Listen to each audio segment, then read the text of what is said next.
चलिए देखिए, अगला चैप्टर है वैद्युत धारा का चुंबकीय प्रभाव। अब चुंबक में हम चलते हैं, वैद्युत धारा का चुंबकीय प्रभाव। देखिए, magnetic effect of electric current होता क्या है चुंबक के बारे में आपको पता है। देखिए, चुंबक क्या होता है, जैसे सबसे पहले चुंबक के बारे में, मैग्नीशिया नामक स्थान पे, मैग्नीशिया के नाम पे स्थान, मैग्नीशिया नामक स्थान पे एक विशेष प्रकार का टुकड़ा या पत्थर का टुकड़ा पाया गया जो लोहे के छोटे छोटे टुकड़े को अपनी ओर क्या करता है, आकर्षित करता है। मैग्नीशिया नामक स्थान पे पाया गया, इसलिए इसे अंग्रेजी में चुंबक को मैग्नेट कहा जाता है। वो मैग्नीशिया नामक स्थान पे पत्थर का ऐसा टुकड़ा पाया गया जो लोहे के छोटे छोटे टुकड़े को अपनी ओर आकर्षित करता है। इस टुकड़े को ही क्या नाम दिया गया, चुंबक दिया गया। क्या नाम दिया गया, चुंबक दिया गया। तो चुंबक क्या करता है, लोहे के छोटे छोटे टुकड़े को अपनी ओर आकर्षित करता है। अब चुंबक के बारे में आपको पता भी है, तो आप पढ़ भी चुके हैं क्लास 10th में।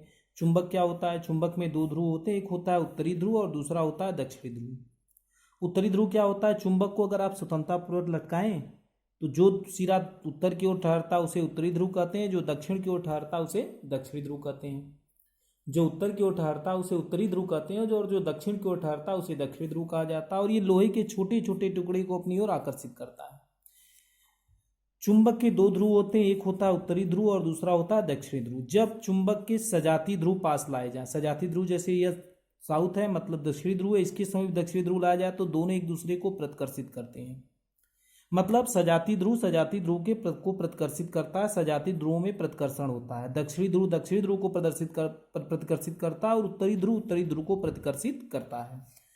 उसी तरीके से विजातीय ध्रुव में आकर्षण होता है। विजातीय ध्रुव का मतलब अगर एक चुंबक का उत्तरी ध्रुव है, ये दक्षिणी ध्रुव है, दूसरे चुंबक को इस तरह लाइए कि इसका दक्षिणी ध्रुव इसके सामने पड़ता हो, तो ये उत्तरी ध्रुव दक्षिणी ध्रुव को अपनी ओर आकर्षित कर लेगा और आकर्षित कर लेगा, दोनों चिपक जाएंगे।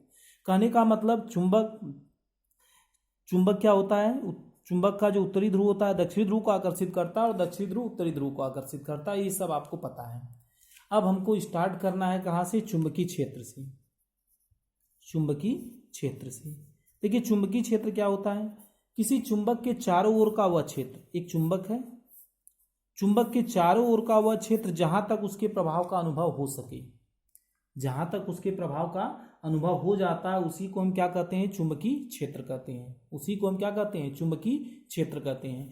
तो अगर ये चुंबक का ये चारों ओर का ऐसा क्षेत्र है जहां तक इसका प्रभाव है, तो यही इसका चुंबकीय क्षेत्र कहलाता है। अब चुंबक के प्रभाव का अनुभव हम कैसे करते हैं, सबसे पहले एक चुंबकीय सुई ले लेते हैं, एक कंपास जिसमें एक चुंबकीय सुई होती है। अगर आप इसे सीधे सीधे छोड़िए कहीं पर भी तो एक सिरा उत्तर की ओर ठहरता है और एक सिरा किधर ठहरता है, दक्षिण की ओर ठहरता है।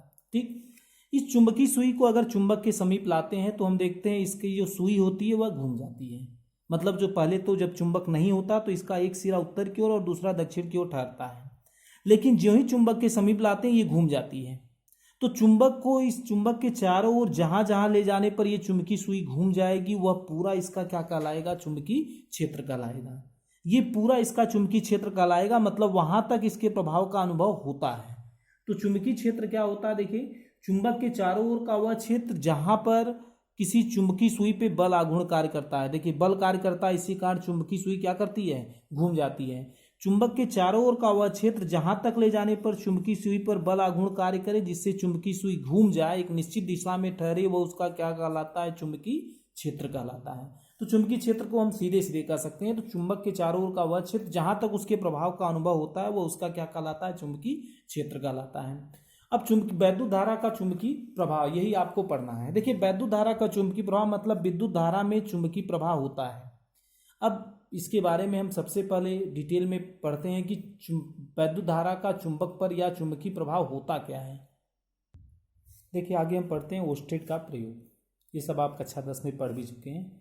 ओस्टेट का प्रयोग देखिए सन 1820 ईस्वी में डच वैज्ञानिक, 1820 ईस्वी में डच वैज्ञानिक हैंस क्रिश्चियन ओस्टेड ने यह बताया कि अगर किसी चालक में हम धारा प्रवाहित करते हैं, किसी भी चालक में हम धारा प्रवाहित कर देते हैं, एक तार हो या एक चालक हो, अगर इसमें हम धारा प्रवाहित करते हैं तो उसके वह चुंबक की तरह व्यवहार करता है। मतलब उसके चारों ओर चुंबकीय क्षेत्र उत्पन्न हो जाता है। मतलब किसी भी चालक तार में जब धारा प्रवाहित की जाती है तो वह चालक तार एक चुंबक की तरह व्यवहार करता है या उसके चारों ओर चुंबकीय क्षेत्र उत्पन्न हो जाता है। इसी को हम कहते हैं वैद्युत धारा का चुंबकीय प्रभाव। इसके लिए उन्होंने क्या किया, देखिए उन्होंने एक चालक तार AB ले लिया, ए बी के सिरे एक को प्लस से जोड़ दिया, फिर माइनस से जोड़ करके बीच में एक कुंजी लगा दी और एक संकेतक या चुंबकीय सुई उन्होंने ले लिया। संकेतक या चुंबकीय सुई या दिक्सूचक जो भी है, जिसके द्वारा, अब चुंबकीय सुई की यह विशेषता होती है कि अगर इस पर कोई बल न लगे तो इसका एक सिरा हमेशा उत्तर की ओर और दूसरा सिरा हमेशा दक्षिण की ओर ठहरता है, ये दिखाया गया है। ठीक, चालक तार ए बी को सेल से जोड़ देते हैं हम और एक कुंजी उन्होंने लगा दिया था। सबसे पहले उन्होंने देखा कि जब इस चालक तार में धारा प्रवाहित नहीं करते, मतलब कुंजी खुली हुई है, तो हम देखते हैं चुंबकीय सुई का एक सिरा उत्तर की ओर और दूसरा सिरा दक्षिण की ओर ठहरता है। अब उन्होंने क्या किया, कुंजी को बंद कर दिया। कुंजी को बंद मतलब परिपथ सर्किट में धारा प्रवाहित होने लगी।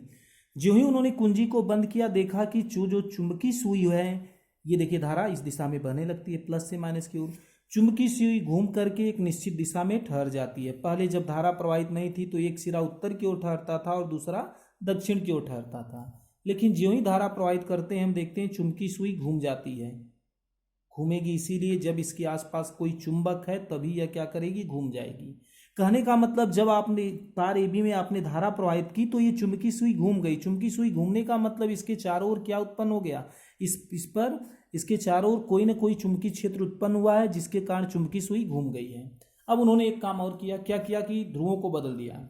ए को बैटरी के धन सिरे से जोड़ दिया और ए को बैटरी के ऋण सिरे से जोड़ दिया और बी को धन सिरे से जोड़ दिया। तो धारा की दिशा क्या हो गई, उलट गई। ज्यों ही हम धारा की दिशा उलट देते हैं, देखते हैं चुंबकीय सुई पहले के विपरीत, पहले ऐसे थी, अब वो पहले के विपरीत दिशा में घूम जाती है। कहने का मतलब यह है कि जब चालक तार में हम धारा प्रवाहित करते हैं तो इस चालक तार में धारा प्रवाहित करने पर चुंबकीय सुई घूमती है। मतलब चालक में धारा प्रवाहित करने पर इस चालक के चारों ओर चुंबकीय क्षेत्र उत्पन्न हो जाता है। उसी चुंबकीय क्षेत्र के कारण चुंबकीय सुई क्या होती है, घूम जाती है। तो कहने का मतलब यह है, जब भी हम चालक तार में धारा प्रवाहित करते हैं तो उसके चारों ओर चुंबकीय क्षेत्र उत्पन्न हो जाता है। अब चालक में धारा प्रवाहित करते हैं तो उस चालक को हम धारावाही चालक कहते हैं। कौन सा चालक कहते हैं, धारावाही चालक कहते हैं। और धारावाही चालक का मतलब एक ऐसा चालक जिसमें धारा प्रवाहित हो रही है। बस चालक का मतलब चालक से है, धारावाही चालक का मतलब एक ऐसा चालक जिसमें धारा बह रही हो। तो धारावाही चालक हमेशा चुंबक की तरह व्यवहार करता है। धारावाही चालक चुंबक की तरह व्यवहार करता है, मतलब अगर किसी चालक में धारा प्रवाहित कर रहे हैं तो वह चालक एक चुंबक की तरह व्यवहार करेगा। उस चालक के चारों ओर क्या उत्पन्न हो जाएगा, चुंबकीय क्षेत्र उत्पन्न हो जाएगा। तो कहने का मतलब यह है कि धारावाही चालक चुंबकीय क्षेत्र उत्पन्न करता है। ये ओस्टेड के प्रयोग द्वारा सिद्ध हो गया। अब हम आगे चलते हैं बायो-सेवर्ट का नियम।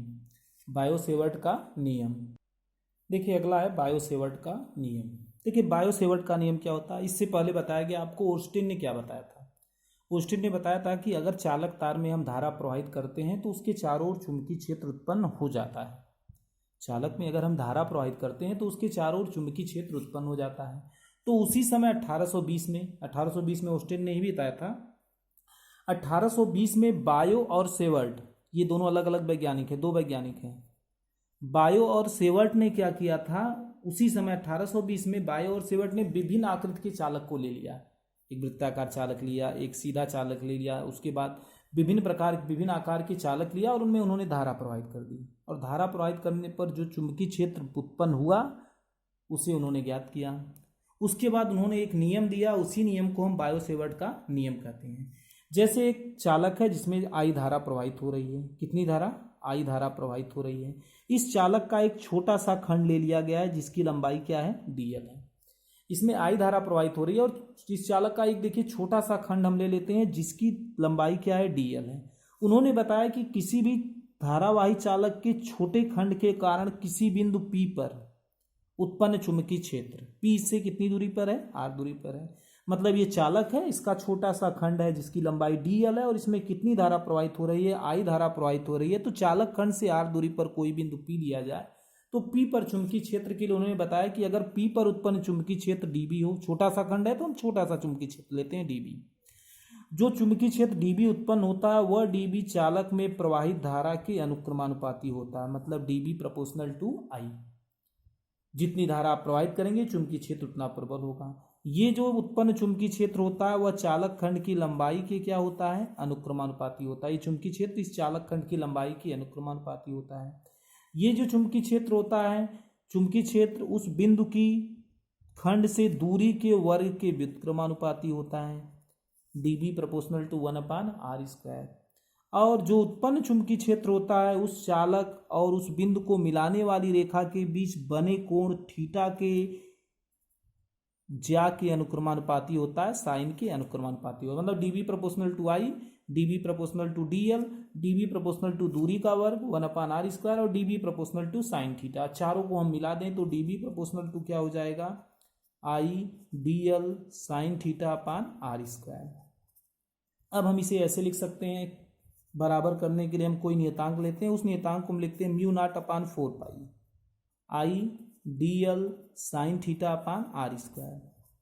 μ0/4π I DL sine theta upon r², जहां μ0 को निर्वात की चुंबकशीलता कहते हैं।